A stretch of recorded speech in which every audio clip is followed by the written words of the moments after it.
Q news అందించే అవకాశాన్ని సద్వినియోగం చేసుకోండి.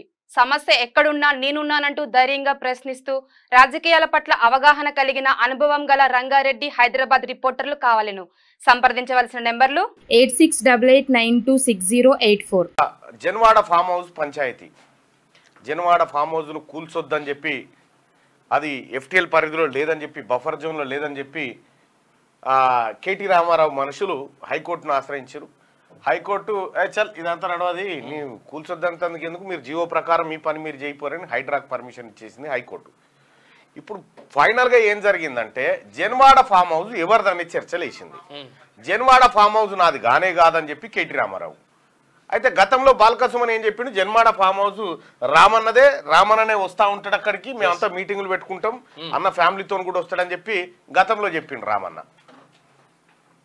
అసలు ఈ జన్వాడ ఫామ్ హౌస్ ఎక్కడి నుంచి వచ్చింది? జన్వాడ ఫామ్ హౌస్ సత్యం రామలింగరాజుకు సంబంధించినటువంటి కొడుకుకు సంబంధించిన భూములలో వెలిసినటువంటి ఫామ్ హౌస్. వాళ్ళ భూములు చాలా క్లియర్ చేసిండు కేటీ రామారావు. తద్వారా వేల కోట్ల రూపాయలు కొలగొట్టి రొడిచిపోయింది. ఇక ఆ ముక్క ఫామ్ హౌస్ ఉంచుకున్నారు. అదో 25 ఎకరాలు ఉండేటట్టుంది. అయితే ఇక్కడ ఒక విషయం ఏంటంటే ఫామ్ హౌస్ నీది కాదు, నీకు సంబంధం లేదని చెప్పలేదు.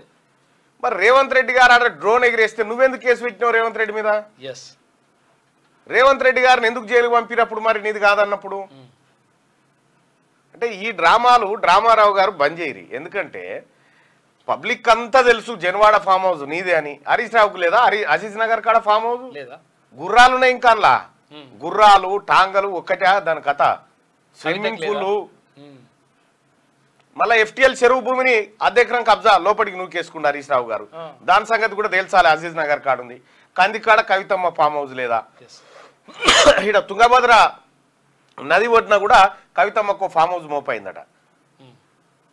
ఇక కేసీఆర్ ఫామ్ హౌస్ అయితే అది లోక విదితమైన ఫామ్ హౌస్ అయినా. అసలు ఫామ్ హౌస్ అనే పేరుకు వన్నె తీసుకొచ్చింది అదే. ఓ ఫామ్ హౌస్ అనేది ఉండాలి అని దానికి ఓ వన్నె తీసుకొచ్చి కేసీఆర్ ఆ ఫామ్ హౌస్ నిర్మించుకుంటే ఆ ఫామ్ హౌస్ నమూనాలో ఎన్నో ఫామ్ హౌస్లు వచ్చినాయి. ఎస్ ఉన్నాయి. పొంగులేటి శ్రీనివాసరెడ్డి గారి ఫామ్ హౌస్ కూడా ఎఫ్టీఎల్ పరిధిలోనే ఉంది, అది కూల్చాలని చెప్తా ఉన్నారు. ఉంటే గులగొట్టాలి, తప్పే ఉంది.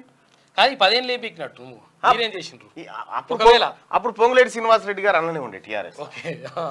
ఆయన ఒక్కనే కాదు, కాంగ్రెస్ నేతలకు చాలా మంది కాళేశ్వరం కట్టిన నాటికి ఇవన్నీ జరిగే నాటికి సార్ అన్ననే ఉండే. అప్పుడు తర్వాత ఇంకొకటి ఏంటంటే ఇప్పుడు జన్వాడ దగ్గర ఫామ్ హౌస్ కూర్చుంటే ఎవరిదో కూలగొడతా అంటే నువ్వు ప్రెస్ మీట్ పెట్టినావు. మరి ఇప్పుడు మొన్నటి దాకా ఇప్పుడు ఏంది ఏం చెరువు అది? మొన్నటి దాకా ఇది దుర్గం చెరువు కాడ ఇదే మొన్నటి దాకా ఇక్కడ కూలగొట్టారు. గండిపేట దగ్గర చాలా బిల్డింగ్లు కొలగొట్టారు. 5 అంతస్తుల బిల్డింగ్లు కొలగొట్టారు, 3 అంతస్తుల బిల్డింగ్లు కొలగొట్టి ఇవన్నీ కొలగొట్టిండ్రు. తర్వాత ఆయన ఎవరు ఎమ్మెల్యే మీద ఒక కేసు కూడా పెట్టిండ్రు. పెట్టినప్పుడు అట్లెట్లా పెట్టిండ్రు, లేకపోతే అట్లెట్లా కూలగొడతారు అని చెప్పేసి ప్రజలకు అన్యాయం జరుగుతుందని చెప్పేసి నువ్వు ఎందుకు రాలే? నువ్వెందుకు నీది కాదే కాదా? ఇప్పుడు ఏమీ లేదు. ఈ డ్రామాలు బంద్ చేయరి. మహేష్ కుమార్ గౌడ్ చెప్తున్నాడు క్లియర్ గా, అది శైలిమ పేరు మీద ఉన్నది. శైలిమ అంటే ఎవరు? ఆయన సతీమణి. కోమటిరెడ్డి వెంకరెడ్డి గారు కూడా చెప్తా ఉన్నాడు, నేనే పోయి చూసి వచ్చిన కుద్దు, నేను పోయేటప్పుడు ఆమె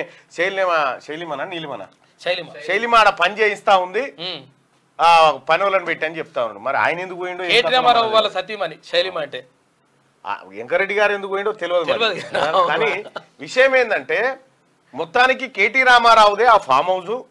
అది ఖచ్చితంగా నిబంధనలను అతిక్రమించి కట్టినటువంటి ఫామ్ హౌస్ కాబట్టి దాన్ని కూలగొట్టాలనేది హైడ్రా అధికారుల నిర్ణయం. దానికి కూల్చొద్దని చెప్పి హైకోర్టుకు పోయి హైకోర్టులో ఏదో ఆర్డర్ పట్టుకొస్తాను కూర్తే హైకోర్టు మొట్టికాయలు వేసి తోలిచ్చింది. ఇక ఫామ్ హౌస్ ముచ్చట మళ్ళా అందులో వస్తుందో రాదు. నమస్తే తెలంగాణలో ఉన్నదా? వేసింది ఇప్పుడు ఆమె కూడా రాసుకొస్తుంది. కాదు ఫామ్ హౌస్ రాసింది ఉల్టా రాసింది అనమాట. కాదు ఆ సంస్థకున్న చట్టబద్ధత ఏంది అటు ఇక అది లేదు, ఇది రాదు. కోర్టు తిట్టింది లేదు. ఇక సరే లైక్ చేయండి,